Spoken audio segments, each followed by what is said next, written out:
Do you want to get started, Tyler? Yeah, so we will jump right into it. So I want to say thank you to everyone who came and is attending today. So this is our third session in the Tuesdays with TD webinar series, and today we're going to be talking about balancing savings and spending. So I want to start off with a traditional territories acknowledgement, which I will now play. The University of Manitoba campuses are located on original lands of Anishinaabeg, Inninewak, Ansinnanewak, Dakota Oyate, and Dene, and on the national homeland of the Red River Métis. We respect the treaties that were made on these territories. We acknowledge the harms and mistakes of the past, and we dedicate ourselves to move forward in partnership with Indigenous communities in a spirit of reconciliation and collaboration. Thank you. So a few housekeeping things for today. For any questions you may have, you can either use the chat feature or you can also use the Q&A feature. Quick reminder that the Q&A feature is anonymous, so if you prefer to submit your questions that way, that is one way that you can do that anonymously. You're also going to be able to receive a recording of the webinar via email that will be through the University of Manitoba. And then we encourage you to check out some of the other series within this Tuesdays with TD and upcoming webinars by visiting the University of Manitoba's website. So a little bit about ourselves. So my name is Tyler. I'm a recent graduate of the University of Manitoba from the Asper School of Business. I had a double major in finance as well as human resource management. And now I work at TD within the agricultural commercial banking space. Your presenter today on balancing spending and saving is going to be Danica Rico. So she has over 17 years of experience in the financial services sector. She collaborates with her clients to identify what matters most to them and builds an investment portfolio to achieve their goals. And I want to take a moment to notice that the Tuesdays with TD's program is generously sponsored by U of M affiliate or affinity partner TD Insurance. I will now hand it over to Danica. Thanks, Tyler. And thanks, guys, all for attending today. I would love for this to be as interactive as possible. The last meeting that we did, we had it where everybody submitted the chat questions throughout the presentation, and we answered them throughout the slides. This time we're going to do it a little bit different because I ran out of time. I'm pretty long-winded, and so I would love it if you guys have questions to put them in the chat as you think about them. We will not forget about them. We'll come back to them at the end of this presentation. I think that I can't see you, and sometimes I feel like I'm talking to myself. So if we've got some conversation going in the chats, then I feel like it's a little bit more engaging. Before I start into the presentation, one disclosure I'm going to make, actually two. So the one that I should do as a financial planner is that this is for information purposes only. It's not explicit advice because I don't know your personal circumstances. And so please take it with a grain of salt and take this information and go back to your own advisor and connect with them and have a conversation around how you can implement some of these things for yourself to set yourself up for success. The second disclosure, which is not related, is that what you will notice is I'm not in my office. I am in my home office today. And so this is important because I have an old dog who is 10 years old, and he is laying right beside me. And he thinks it is his mission that he needs to work with me while I'm in the office. And so at some point in the evening, if you see me get up and go and open that door, it's because he is pawing at my door and I need to let him out so that he doesn't destroy it. But with that, if you can accept that and be patient with me, then we'll get into the actual presentation. And so we named this the art of balancing spending and savings. And I want to acknowledge that it truly is the art of balancing spending and savings. There is no black and white. There is no right and wrong when it comes to how you choose to manage your budget, how you choose to spend today or save for the future. It is a presentation around cause and effect. The life choices that we make today have impacts on our future selves as well as our present selves. And it's making informed decisions to make sure that you're making the right decision on how you spend your money to make sure that you're comfortable with the picture that you have in the future and the picture that you have now. And so I'm going to break this presentation down into 4 parts. Tyler, do you want to move slides there for me? And so we're going to talk at the beginning around understanding your cash flow. And this is not budget. This is money coming in and money going out. And there's a really critical components in here that I think are important for us to understand how to set you up for success. From there, no, go back a little bit. From there, we're going to go into establishing a budget. Because the more you understand about yourself and your own spending habits, the better you can set yourself up for success. After we've talked about budgets, we're going to jump into how do we establish goals? How do we prioritize what matters most to you? How do you make sure that we're covering off those things that you want to achieve? And then we're going to take that into paying yourself first and talk a little bit about long-term savings, talk a little bit about compounding interest, and making sure that we've got the right pieces in place so that you can implement this. Okay, now you can jump over. So let's talk about cash flow. Cash flow is about the money that moves in and out from your bank account. And a lot of the time when I tell a client, okay, I need you to tell me about your cash flow, what they do is they present what you see in front of you right now. They tell me, okay, great, Danica, I get $1,500 biweekly. My rent is $1,500. I have to pay for a car loan. Yeah, I pay about this much in groceries. I've got $559 left over in my accounts or within my budget. This is not a budget. And if you're coming to a financial advisor to talk about budgeting, it's probably because you feel that there's money that you would like to allocate to something different, but there's nothing left over at the end of the month. And so when a client comes in and presents this picture to me, I say, well, do you have $559 left in your bank account at the end of the month? And they go, well, no. And then I go, well, this isn't your cash flow then, because if it was your cash flow, then it should be zero if you've got nothing that you're saving. So then we have to go in and say, okay, well, how do we understand where your money goes? And how do we effectively make changes to be able to support you in adjusting? The first piece is spending time on your spending habits. And this is a painful, painful process. I've been doing this for 17, 18 years now. And when I first started in the industry, I thought I was doing my clients a favor. And I used to say, you know what, we're going to create a budget. We're going to go through your account statements. We're going to look at where all of your money goes. Leave it with me, come back in a week.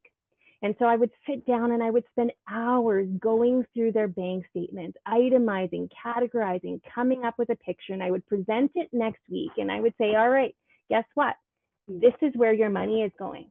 $1,500 to rent, $150 biweekly to your car, $200 a week to groceries, $300 to discretionary spending, of which $200 was on Tim Hortons. And then the other portion was for clothing. But what I realized is that there is no value to a client in me providing that budget for you. The value comes when you take the time and you go through your own spending, go through your own spending and understand it from your own perspective in what you do. And so when we think about spending, we need to look at not just what you do monthly, but what you do over the course of a year, because spending ebbs and flows. Christmas comes typically every year if you celebrate it, and that tends to be a large output in money, but most people don't budget for it. And so we need to recognize those components and capture those when we go through a budget. Now you can go to the next slide. So how do we do this? All right, there's the old school way of doing this, and there's the new school way of doing this. And I am telling you right now that old school is the best way the first time you do it. And if you've done it once and you feel pretty confident and you completely understand how your money is being spent, then you go to new school. The most important piece about cash flow before we can get to a budget is that we have to understand that all of your income is going to equal your expenses. So on that first page where I said, hey, you made $3,250 a month, but at the end it showed that there was $559 left over. That's not a clear cash flow. So at the end of the month, everything should come out to zero. Go to the next one for me. How do we do this? So a lot of different financial institutions will actually enable you to download transactions through their web browser. It's not their mobile app, but most of the banks, particularly the top 5, you can go into their web browser, click on your accounts, and there's going to be a function that says download transactions. And you can pull that downloads transaction, and it's going to go through a CSV file, which is an Excel file. From that Excel file, you can go in and categorize all of your spending. And so you can itemize where things went throughout the course of the month. So in this example, what you're looking at in front of you is exactly that. You download the CSV file, then you categorize it up at the top, and you say, okay, what are these things that have gone through my bank account? The first one, well, that's my income, that's my paycheck. The next one, that's my rent, car loan, groceries, you get it, gas, $1,500 comes in again, okay? Car loan, groceries, oh, I went and I spent money on concert tickets and new clothes, and my income hits my expenses. Now, if you're somebody who's saving already and you're building money up in your bank account, maybe you're building up your bank account by $300 a month. Then in your expense line, that savings that's adding to your balance every month becomes $300 to the expense, and you mark it down as savings. But that income should be exactly the same as your expenses on a monthly basis. Okay, flip to the next one. Now the new way of doing it. So if you go to the new way, there's an app for that. And so most organizations, you don't have to go to a third-party app, but most banks will have it right within their application. So for example, with TD, it's called TD MySpend, and it's right in their mobile app when you log in, and you can choose to activate it. And once you've activated it, it's going to summarize for you on a monthly basis how much money is coming in, where it's going. A lot of organizations will also allow you to set goals. Well, I don't want to spend this much money on Tim Hortons every 2 weeks. How much do I want to spend? And then they'll track it for you.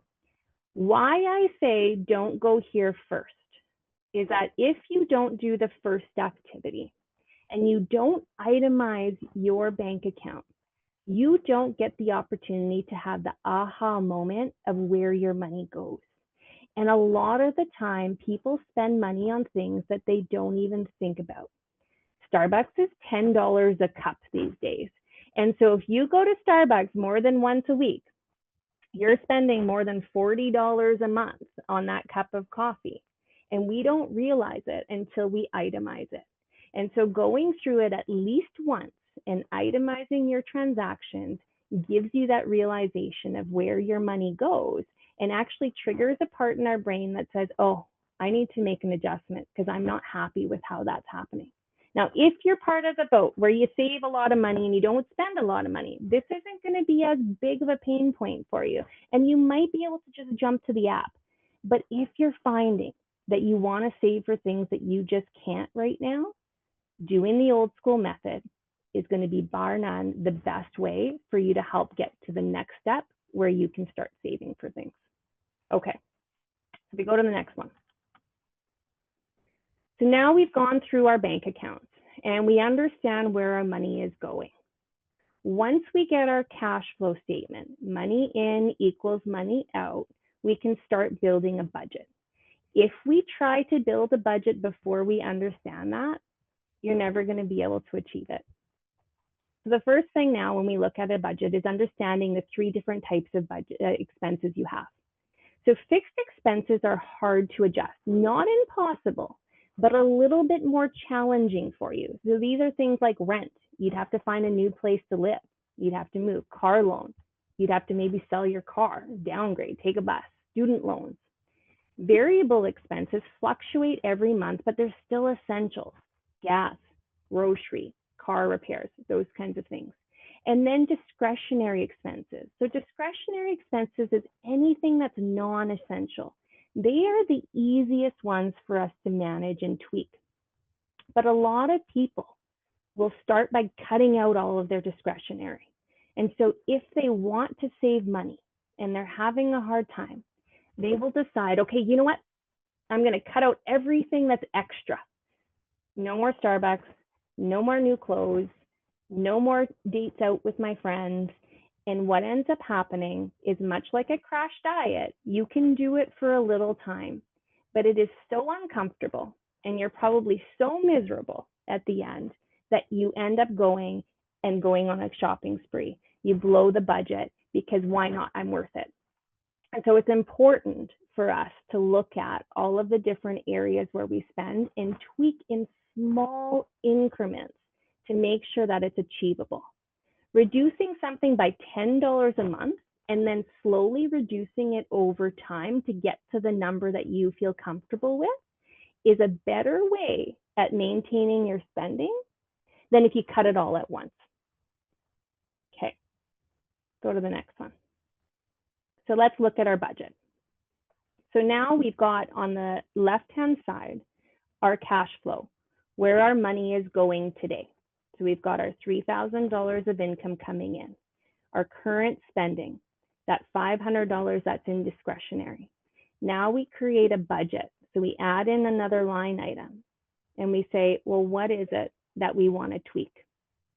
I'm going to spend a little bit less on my groceries. I'm going to be a little bit more thoughtful on how I spend when I go to the grocery store. And I probably can save $50 a month. Gas is a non-negotiable. I have to drive back and forth. I'm not prepared to take a bus, so I'm going to keep that one as is. I don't know that I need to spend $500 a month on my discretionary spending, but I still want to enjoy my life. So I'm going to tweak that to $300. And if I tweak my groceries and I tweak my discretionary, then I end up with $250 that I can allocate towards savings. Now I can create my budget. And now you take that and apply that to that app so that you can start tracking it. Okay, go ahead. You can go to the next one. Okay. Now we understand our budget and we understand our cash flow. How do we start incorporating our goals and prioritizing? Because a lot of the time there's a lot of things that we want to do. Maybe there's a trip or a wedding or a house purchase, but you also want to focus on your long term. Maybe you want to buy some gifts throughout the year for your family and your friends. There can be a lot of competing goals and it can get really overwhelming. So how do we establish which ones matter most to us and how do we start saving towards them? Well, the first thing that we're going to do is we need to write them down. And so you grab an old-fashioned piece of paper and you write down the things that you want to accomplish. And so maybe those things are traveling to Europe, buying a house, saving for a wedding. And once we've got our goals, now we have to relate that to a dollar figure. How much is it going to cost me to travel to Europe? Well, I think after my research, it's going to cost about $7,000. And if I'm buying a house, I need a down payment. The rest is going to come from the mortgage. So maybe that down payment needs to be $25,000. And I really want to get married. And that's probably going to be pretty expensive. So let's say that's $20,000.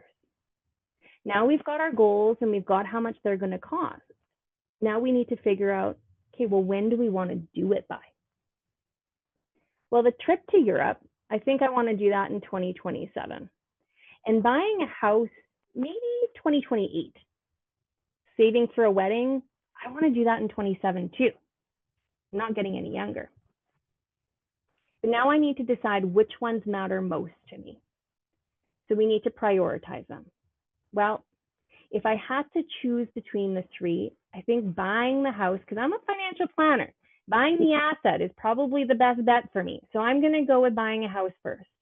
And then my second would be traveling to Europe because I value that experience. And I think my fiance loves me enough that he would be okay if I had to delay the wedding.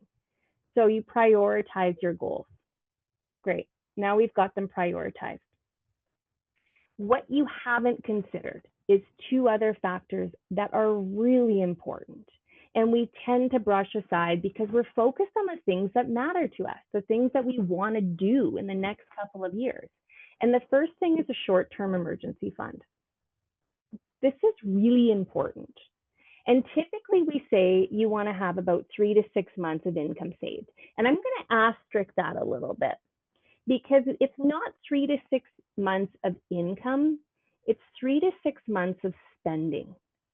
So if you make $3,000 a month and you spend $3,000 a month, then your emergency savings should be somewhere between $3,000. No, that's wrong. I can't do math at 7:30 at night.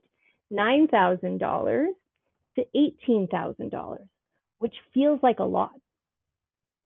But if you spend $1,500 of the $3,000 that you make, and that's what you would need to cover off all of your expenses for a period of time, then you would only need to save about $4,500 to $9,000.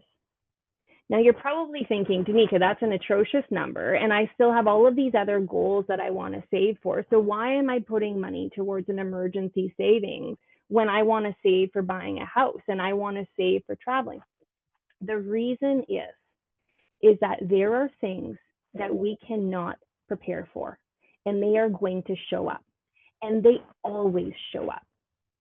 A lot of my clients will go and they'll give me a budget, and then they'll be like, yeah, but this month my car broke down. But like that doesn't happen very often. So we don't need to factor it in. And then they'll look at a couple months later and they're like, yeah, but that was when I had to send money back home. But that doesn't happen very often. So we don't have to worry about that. The reality is that these things happen. And so if we don't plan for them, what does happen?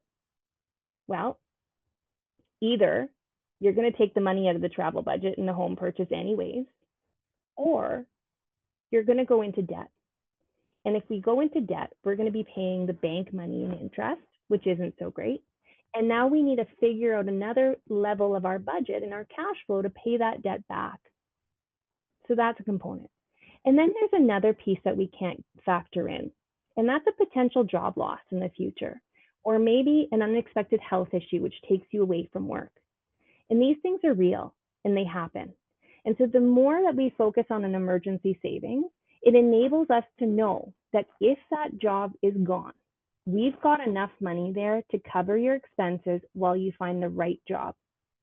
If you don't have an emergency fund and you lose your job, you're going to be scrambling and panicked about where you're going to go next. And you might take a job that you don't actually enjoy. So an emergency fund gives you a peace of mind of knowing you've got the time to make that choice.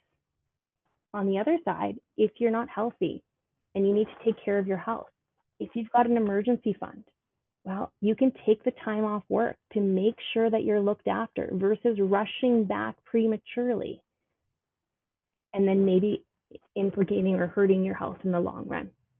Emergency savings is so important. I can't stress enough how important it is to establish this before you focus on anything else.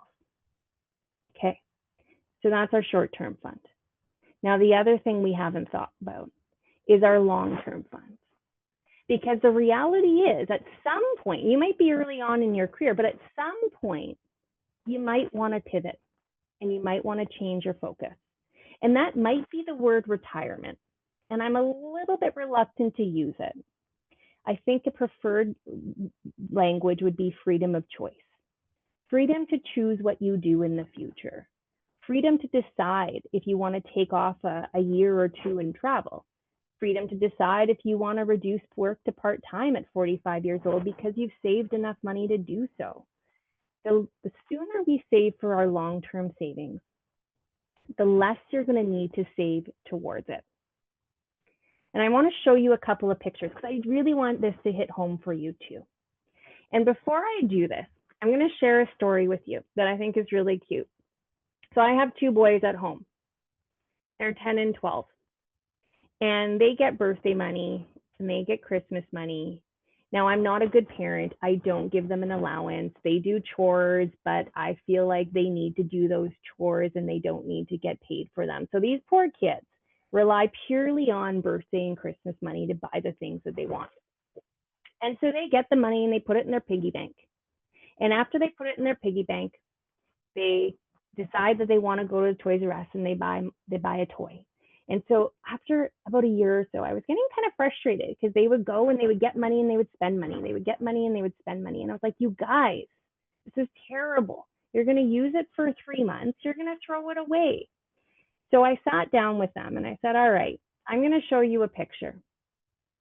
And I want you guys to really think about it. So I sat my 2 boys down, 10 and 12, and I showed them what you're looking at in front of you. Now, I showed it to them based on them being 10 and 12 and not 20 years old, but you're going to understand the same picture. And so what you're looking at in front of you is that if you chose at 20 years old to put $200 a month away until you were 59, that's 40 years, and you earned a rate of return of 5%. Now, in this illustration, I'm assuming a TFSA from a tax perspective, and this might not be the right vehicle for you, but for illustration purposes, it is. The total that you put into that investment over those 40 years is $96,000. But at the end of those 40 years, that balance is $306,000. And you might say to me, yeah, Danica, that's fine, but I'm young. So I can wait and I can save this when I'm 30 years old. And my kids were kind of like that too. So one of them was like, oh, I see this, Mom. And the other one goes, I'm not convinced. So fine, let's show you one more picture, the next one. So this one goes, okay, you tell me that the priorities of short term are important and midterm are important, and you want to put this one on the back burner. That's totally okay. But understand what you're giving up. If you start doing $200 a month from 30 years old to 59 at a 5% rate of return, you saved a little less, $72,000 instead of $96,000, but you've lost a lot, $167,000 versus $306,000. That is a really big picture. And the reason that is typically the rule of thumb is if you earn a 7% rate of return, it is going to double every 7 to 10 years. So by you delaying this by 10 years, you are losing out on a cycle of compounding effects. Okay, now let's think about it. Okay, Danica, I get it, but when I'm 30, I'm going to have more money. No, you can go over. I'm going to have more money. And so I can save more at that point, and it'll be okay. Well, in order for you to get to that $306,000, if you started when you were 30 years old instead of when you were 20 years old, you have to put $370 a month into that plan instead of the $200 when you started at 20. So your total contributions over that period is $133,000 versus $96,000. That's a big difference. That's what? Let's do the math here. $37,000 more that you had to save in a shorter period of time to get essentially the same amount of money. Let's look at those if we line them up together. Go ahead, you can go to the next one. Yeah, go over one more. I'm going to skip that one. Okay. So if you look at these and you break it down, if you start at 20 at 200, the growth that you're going to receive in your investments is about 210,000. If you wait till you're 30 and do 200, then you're relying on the markets less, 95,000 instead of 210. And although you're going to get a pretty decent compounding if you do 370 a month, your growth in the markets is 176,000, you're still putting in a lot more money. There's no right or wrong answer here. It's a matter of what looks better to you and what you prefer your money to do for you. It's understanding the cause and the effect. If you choose to focus on the short term, you're not going to necessarily benefit in the long term. And that's okay, as long as you fully understand what you're giving up. It's the trade-off effect. And so let me bring you back to my boys. No, I'll keep it there. Go back, go back, go back, go back. So here I am with my boys, 10 and 12. And I show them these exact calculators, but they're a little bit younger. And my 12-year-old goes, oh man, Mom, if I start now, I am way ahead. And he goes to his piggy bank and he pulls out all of his money and he's like, here's my money, Mom, go take it and invest it. And I was like, well, hold on again, guy. Like, I got to open an account. We got to get it in, but okay. He understood it. And my younger son looks at me and he's like, yeah, I'm not saving. I don't have a full-time job. I don't even have a consistent income stream, Mom. I've got goals. I'm saving for a switch. So I'm not putting money into an investment. I'll worry about this when I'm 18 years old and I've got a part-time job. And I looked at him and I was like, all right, Lincoln, like if that's what you want and you understand what you're giving up, that's totally fine. And so he focused on his midterm goal of buying a Switch. And my older son started focusing on saving into his investments. Okay. Let's go back now to our budget. And let's look at our goals that we had. So I'm telling you that you need to save in an emergency fund. And that's pretty darn important. But you're telling me that you want to buy a house, travel to Europe, save for a wedding. And I'm also telling you that you probably want to start early at looking at your long term. Now, if we look at what we've said as our priorities, an emergency fund, ideally we get it done sooner than later. And so if we were saving for that in a 1-year period, we would need to save about $750 a month. And buying a house, which was our first priority, we said that was 3 years out. So that's another $694.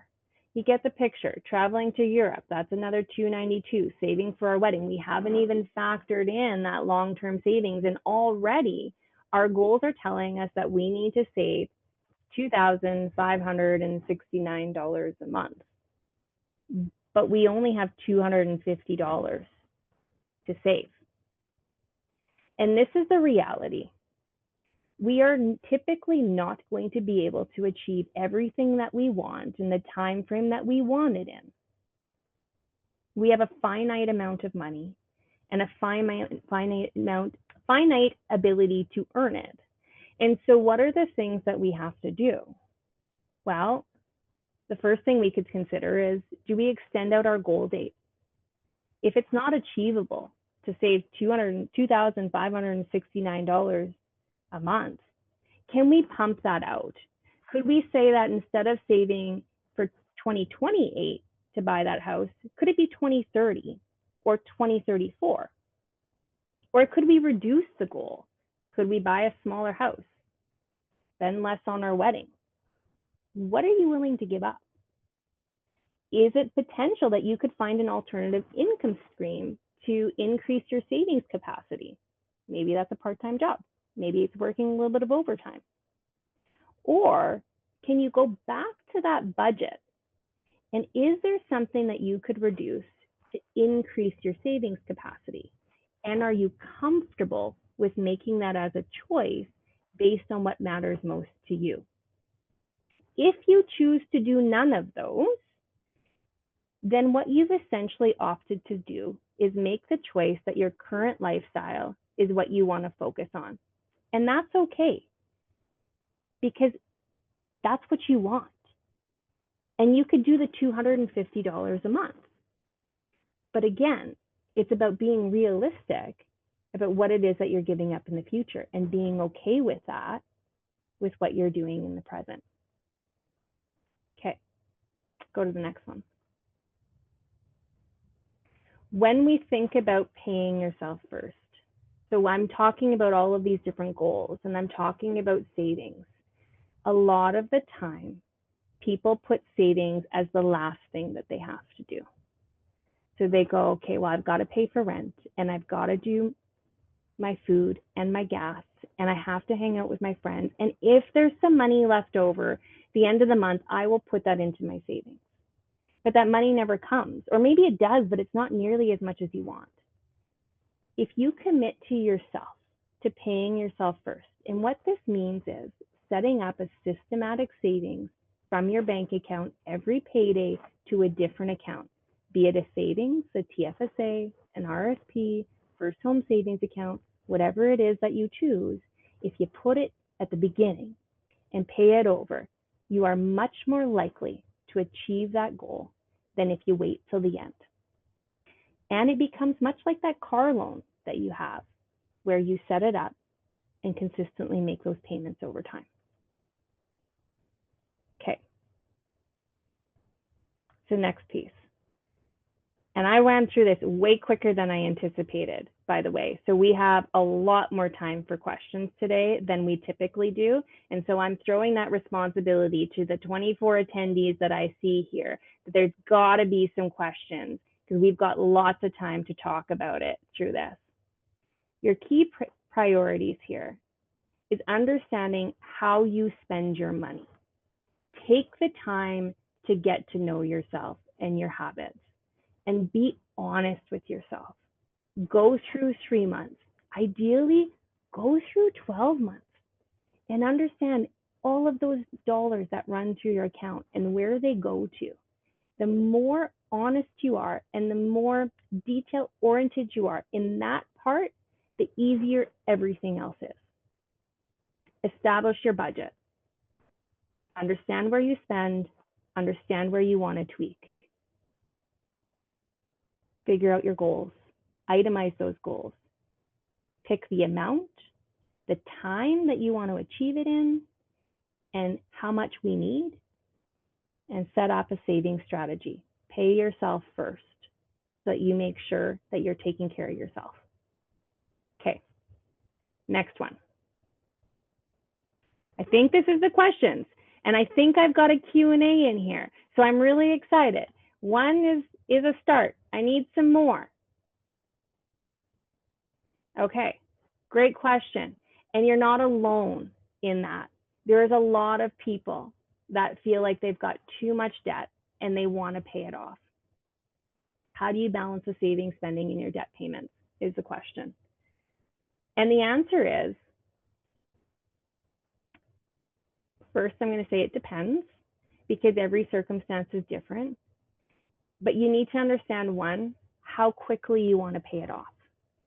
So you look at your debt and then you go in and you say, realistically, do I want this paid off in 1 year? Do I want this paid off in 2 years, 5 years? And you can typically go online and you can Google search a loan payment calculator.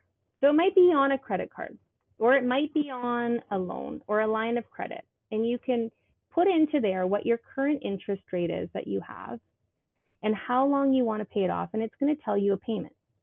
Now, if you have that debt on multiple different instruments, typically you can go online and you can Google search consolidation loan calculator, or you can go into your bank and talk to a financial advisor.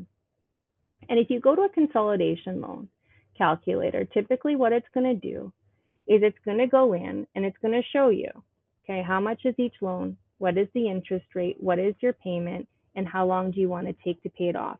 And it's going to summarize it. And then you take that number.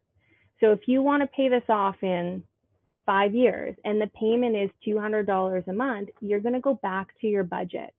Can you pay it off as quickly as you want to and still maintain your life and what's important to you?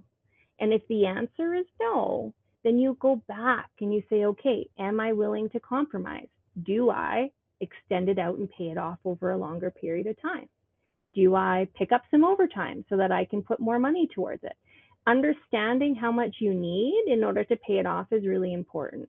And then from there, you go into that savings and spending. The other really important part, and this happens all the time, is people who have a lot of debt pay as much as they can towards the debt, and then something happens and they have no money. And so then their credit cards go up again because there's an emergency. And so you've got to factor in that emergency savings as well. Putting a little bit of money into the savings and having a reasonable strategy that you feel comfortable with is really important. Let me know if you have a follow-up to that, because I can add on if you want me to. The next one says, how do you save when minimum interest payments eat up the rest of your income after paying for fixed variable expenses? Yeah, it sucks.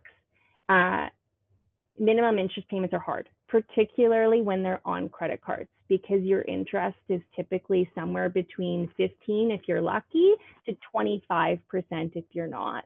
And so that payment can be really hard. So we have to go back to, you guys are going to start seeing a theme here. You go back to your budget, okay? and you look at your fixed and your variable expenses, and you look at what you've got in terms of your debt. So the first thing is, can you consolidate your debt? Can you set it up onto a consolidation loan that reduces your interest payment so that you're paying about the same, but you've got it amortized out over a period of time? If that's something that is available to you, then that's typically going to give you a fixed payment with a lower interest rate so that you can get it paid out over a period of time. If that's not available to you, and the rest of your income is for fixed and variable expenses, we've got to go back to the budget. What are your variable expenses? Can we change them? Can we tweak them? What are your fixed expenses? And if those fixed expenses are things that are hard to adjust, can they be adjusted? So things like, does it make sense to rent? Could I have a roommate? Do I go back home? Those are different things that you can think about to adjust those so that you've got more money for those other pieces. Next one. Danica, I also just want to make sure, in case you didn't notice, there are some questions in the chat as well and not the Q&A feature. Just a reminder, the questions in the chat, we are able to see the name, so I'd remind you not to use that name. Okay, thank you. So let me go to, can you read the ones in the chat? Yes, so the first question here is, for those of us with young adult children contemplating home ownership, which seems out of reach these days, how can we help them? And what would you advise for young people today? Again, I'm assuming that's surrounding the home ownership question. Yeah, it's tough, right? House prices are high, savings are hard, inflation is there, expenses are up. So let's think about this for a second. How can we help them? So first home savings account is always an option. As a parent, you can gift money to your children if you want to go there. The other thing that you can do is introduce them to an advisor and get them to start thinking about some of those saving strategies early on. Getting them to save for that first home savings account, getting them to save into a TFSA account. So we've got some of those functionalities.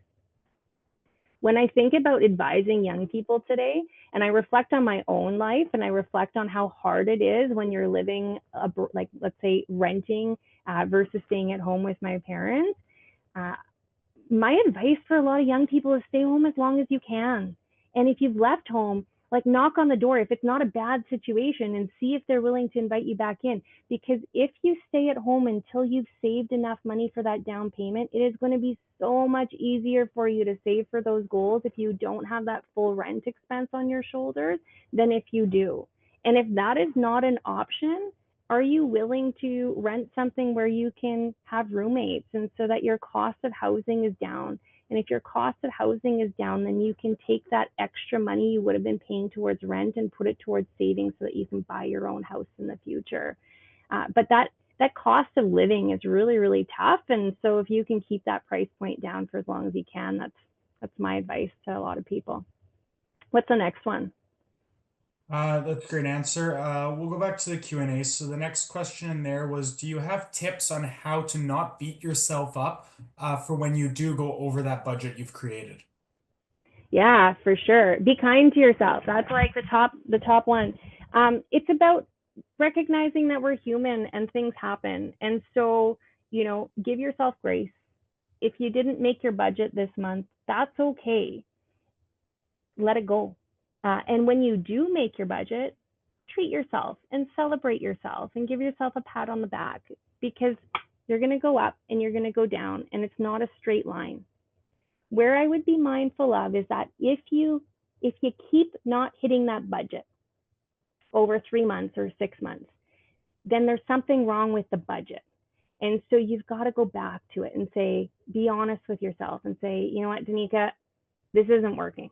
I can't make this happen. It's not happening. So instead of me beating myself up about it, what can I change to make it something that I can do? So if I was trying to spend $300 on groceries and I keep spending $350, tweak it down to $340 and set that as your budget. And then once you can consistently get to $340, tweak it down to $330. Incremental small moves is better than those big moves, but be kind to yourself. Okay. What type of savings accounts and investments do you recommend that will help your savings compound and grow? So I can do like 3 hours on this if you want. I mean, it's 7:45. We could stay here all night. I'm totally good with that. And I'm pretty sure you guys don't want to do that. So what type of savings account and investments do you recommend? It really depends. It depends on your personal circumstances. It depends on your timeline for investing. Are we trying to achieve a goal in 1 to 3 years? Because then we want things that are cash or cash equivalents like savings and GICs. Are we saving longer term? Then it becomes, what are you comfortable with risk? Can you see your money move up and down? I don't know. I can't answer that question for you, but your advisor can. And so connect with your advisor to have those conversations. You've got different vehicles. So one of the things you want to think about is that we talk about a lot of different things in finance: first home savings accounts, tax-free savings accounts, RSPs, retirement savings plans, non-registered investment accounts. And all of those things are cupboards. So think about it as a kitchen cupboard. You've got 4 cupboards, and inside those cupboards, you've got different shelves in each one of them. And each shelf has a different way of saving. Can be interest investments like savings accounts or GICs. It could be mutual funds or ETFs. It could be stocks and bonds. Each one of those has those things in the shelf. And to figure out which one is right for you and which one you're willing to compound and take the risk, you got to connect with somebody to understand your risk appetite. I feel like I'm doing a lot of talking, Tyler. Can you answer, do the questions for me so that I'm not just the only one having a conversation with myself right now? Sure. So there's another question in here about how can I build my savings when I'm starting to save at an age of 40 or maybe even a later age than that? Yeah, for sure. So it's never too late to start, right? Starting now is better than not starting at all. Starting now is better than starting tomorrow. So my advice for you is sit down, create a budget, pick a number, start it, and then incrementally increase it over time. When we think about savings, it's important to understand what we're saving for.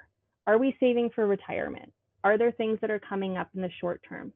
You always want to start with your end goal and work your way backwards. I kind of think of it like a math problem. What am I trying to solve? What is the outcome that I want? And then I work backwards to what risk am I willing to take? And then how much do I need to save in order to get there? And so we can kind of start there, and you can go, okay, great. I need X amount of money by the time I'm 60 to retire, which means that I have to save $400 biweekly. And if that's too much, don't get overwhelmed. Just go, well, what is okay? Is that $200 biweekly? Is that $100 biweekly? And then try and incrementally increase to get you to where you need to be. I can't stress enough how beneficial it is to sit down with a professional to understand what it is you truly need to get to where you want to go. Doesn't matter what age, but sit down with somebody and have that conversation. Thank you. And there's another question here. If you could suggest a different template or app for organizing personal budgets. I know that you talked about the one of the TD apps, but I think you'd also mentioned Excel or Google Sheets, which would be free. Yeah. So I typically use Excel. I love Excel. I love downloading my transactions from my bank account and then itemizing them and manipulating it. I can pull out and filter what I want versus what I don't want. So that's my go-to. I like to have full control of what I do. So candidly, I don't use the TD apps or the Royal Bank apps or anything like that. And it's just purely because I want to be able to manipulate the data and understand what I'm looking for. So if that's something you like, then that's a great thing. If it's not, then don't use it. There used to be a number of third-party apps like Mint, where you could link it to your online banking and then be able to pull your information down, but that's changed a little bit over the last little while. So I don't think Mint is actually a functioning app at this point, and I don't have any advice to any other third parties. So if that's something that you want to look at, I would just do some research. I know that you can do a quick look and find out a couple of the different third-party apps, and then find the one that works best for you. The most important thing when you're establishing a budget is finding something that works that you can stick to and commit to. If you do something and it's painful for you, you're not going to keep doing it. So find something that is easy enough that you can stomach, and then consistently work with that one. For What sure. else? And there is one other question in here, and I also just wanted to add to that as well. I know you do talk about Excel a lot just because it's typically what we use within banking, but for anyone who is interested in using a spreadsheet but doesn't necessarily have access to Excel through work or an old university account, Google Sheets can usually do most of what Excel can do, and you don't have to pay the $80 a year or whatever it is. So you have another question in here. If credit card debt is in collections for several years, can you negotiate a reduced total payment directly with the creditor or bank? So that is not my area of expertise. I'll be quite candid with it. Typically, there is a collections department with every institution, and you can reach out to them. And sometimes they will be able to negotiate, sometimes they won't. And then there's, of course, always different consumer proposal companies that you can also work with to negotiate on your behalf. It wouldn't be a bad idea to give the organization that has the collections item a call and just see, like, ask them to speak to their collections department and see what they're willing to do. And then if that doesn't work, then connect with a consumer proposal agency. They typically will negotiate debt on your behalf. What else? Thank you. And then there was a question in the chat about what is the best savings vehicle for an emergency savings fund? Is it a TFSA? And would you suggest different savings vehicles based on the age? So a 20-year-old versus a 50-year-old? Yeah, okay. So I'll address the emergency savings fund first. And I'm going to tie this into a TFSA. So my advice is a TFSA is not an emergency savings. If you use a TFSA for short-term savings, you're not leveraging it to its full potential. I think that they misnamed it when they called it a TFSA.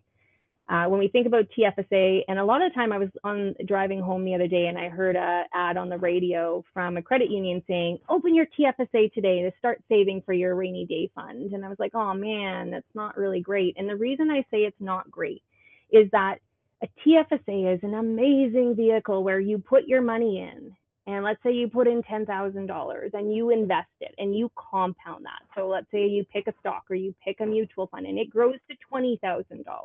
So you made $10,000. The TFSA is the only vehicle in Canada where you can make money and not pay income tax on the growth. So that $10,000 that you made, you never pay taxes on it. You take the money out whenever you want, you don't pay taxes on it. And so if you're using a TFSA for short-term savings that's earning you interest of maybe 1 or 2%, you're not getting a huge growth perspective. A TFSA is designed to save for retirement and to put away money so that over time you've got it, let's say, for a long-term savings. My philosophy for a TFSA is that it's used for retirement, where then you can draw down between RSPs and TFSAs and kind of manipulate your tax brackets. But if you don't have the money to save for your long-term and your short-term, it's not a bad idea to save in your TFSA for short-term, provided that you flip that switch at some point and use it for long-term. And so when I think about short-term, I think about quick access, a high-interest savings account, an everyday savings account, something that's easily fluid and moves the money in and out. Because the money is there and it's designed for short term, you don't necessarily need to fixate on the interest rate. You're not going to take risk on it. And once it grows to that caliber, then you would flip over to a TFSA or an RSP or something of that nature. So you could use a TFSA if you're not using your TFSA appropriately and you don't have the funds to do it. But understand that long term, you want to use a TFSA for a long term. Would I suggest different vehicles for a 20-year-old versus a 50-year-old? Well, remember, we've got those shelves. So we've got 4 different shelves or 4 different cabinets. And then in those cabinets, we've got multiple different shelves. The cabinets themselves, it's not about your age. It's actually about your tax bracket as to which one we put you in. So TFSAs, you're going to benefit from tax-free growth. That's always not a bad idea. RSPs, you're going to get a tax refund. So if you're in a higher tax bracket, even if you're 20, it's still a good idea to use an RSP. Non-registered accounts is typically the last one we use because you pay taxes on your income that you make, and then the interest that you earn, you pay taxes on it too. So the shelves or the cupboards themselves are not age dependent, they're tax dependent. Then the shelves in there, those ones are age dependent, but also goal dependent. And so normally the longer the time frame for the goal, the more risk that we can assume, because short-term volatility isn't going to impact us over a long period of time. But if it's a short-term goal, then we want to reduce our risks so that we're not seeing huge fluctuations. So if you're a 50-year-old and you're planning on working till you're 70, you could still be in one of those higher risk shelves. But if you're a 50-year-old and you're planning on retiring in a couple years, we need to focus on growing your money because it needs to last you for the next potentially 30 or 40 years, but also protecting you for those income streams and inflation. And so it's more, again, not necessarily age, but what's the goal? When's the timeline?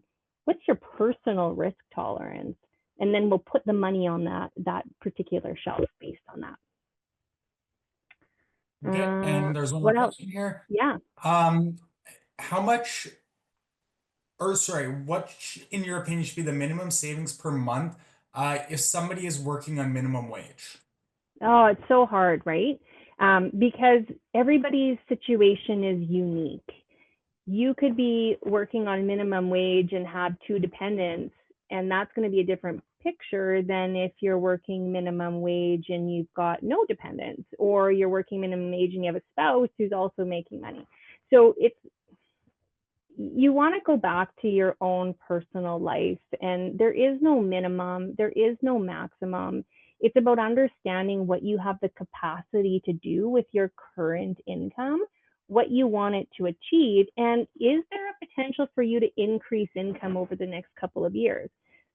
Are you in that minimum wage job and you don't see any career advancement, then we're probably going to want to break down that budget and see how much we can tweak out of that savings. If you're in that minimum wage now, but you know that you're going to get a job or a raise or a different change in career in the next couple of years, we might not need to focus on it the same amount. So typically I would say minimum wage or not, go back to your budget, go back to understanding how you spend, go back to your goals, what do you want to achieve, and then find a number that works within what you can do. It gives you what you want to do. I hope that makes sense. I think so, and I think that was all the questions we had, unless there's any last minute questions that people want to pop in here. Dina, I'm not sure as well if you wanted to go through this disclosure page and chat about it quickly or not. No, I kind of get to the front. Just remember that the advice that I give, the conversation that I have is really general information. I don't know your personal circumstances. And regardless of whether we're talking about rates of return and investment strategies or managing a budget, it really comes down to you being uniquely you and making sure that we're connecting you with somebody who can understand your personal circumstances and create a plan that's relevant and right for you at that point. So take everything I say with a grain of salt. Okay, and there is one more question in here quickly. I guess one thing I can answer quickly. There was a question about recordings of the webinar that will be available on the University of Manitoba's website, I believe. And then the question is, in your opinion and experience, what would be the best investment in terms of 4, 6, and 12 months? Yeah, so again, it's really short-term time horizon. If you're going to need that money in the next 4 months, that next 6 months, that next 12 months, I call that all short-term. You want it quick, you want it accessible, you don't want to take risk. So, when we think about our areas that we can invest in, savings accounts, GICs, market-based investments, those are going to be the plethora of what you can invest in. market-based investments over a 1-year period or anything less, you can't confidently say that you're not going to lose money.